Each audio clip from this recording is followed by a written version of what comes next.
Hi, this is Shumi from Overdrive, and that is the Ducati 959 Panigale. We're riding it here at Buriram, which is the new World Superbike circuit in Thailand.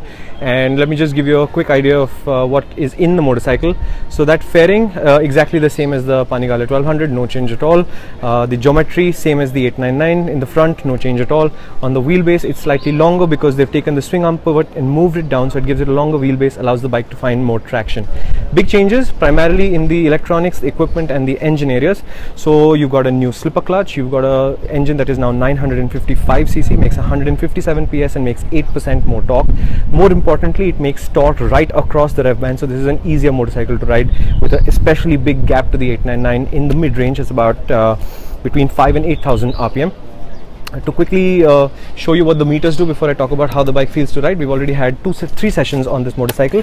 The meters are very similar to the Panigale meters, so there's not that much of a difference. Let me go to a bike in the shade so you actually see it better. Here we go. As you can see, there's about 20 motorcycles here in all. So here we go. So very simple, clean meters, very easy to read. The big rev counters on the top, that's the gear indicator over there. This is the odometer, coolant temperature, various things show up here. Like I think this is showing an average speed, but you can also get temperature readouts and stuff. Speed on the middle here is the important part. So you can see the small DQS, that's the quick shifter, that just means it's on. Engine brake control, it reduces the chassis pitching when you close the throttle. It's at EBC1, which is the lightest setting, so it almost feels like a two-stroke and runs on when you close the gas. Very interesting to use, I really like that. DTC is down to 1, which means minimal intervention. Highest is 8, there's 8 levels in total, you can turn it off. And there's ABS, which is down to 1. There's 3 levels. Race, sport and wet use 1 level each, and that's the race mode here. Under that comes sport and wet. You have 3 modes. Wet is 100 PS, both the other modes full power, changes in all kinds of other settings. So a race will have a different EBC, DTC and ABS setting.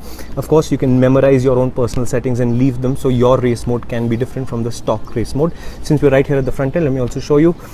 Show our forks in front, fully adjustable. On top are compression and rebound. At the bottom is preload, side slung suspension, just like all the other Panigales. This is a Sachs shock, fully adjustable. You get a preload collar that sits here, and you get compression and rebound. So that's the motorcycle. What I've really enjoyed about riding it today is it's a very trustworthy, confident motorcycle. Lots of grip, lots of ability, and it doesn't scare you. The power comes on nice and smoothly, and you're able to manage it quite well. And in fact, there were 3 laps where there was a small problem with the speed sensor on my motorcycle and all the electronics went off, and I did freak out a little bit, but I didn't have to like stop on the side of the racetrack and have like a small heart attack, because it's a very confident motorcycle that you feel a part of. You feel like it's trying to help you do certain things, and I think that's how it needs to be. What is really interesting about the 959 though is the price. In India, it's just over 14 lakh rupees ex showroom, 14.3 Pune to be absolutely precise. At that, it's about 2 lakh rupees more than the Daytona 675, which is an excellent price. And if you compare it to what else, the MV Agusta F3 800, that's about 3.5-4 lakh rupees more. So from the Daytona 675R perspective, lots more equipment, significant more power. I guess it's a Ducati, so it will probably be more expensive to live with to some extent than the Triumph. But my God, is this the best sports bike deal in the market right now in India? I think it is.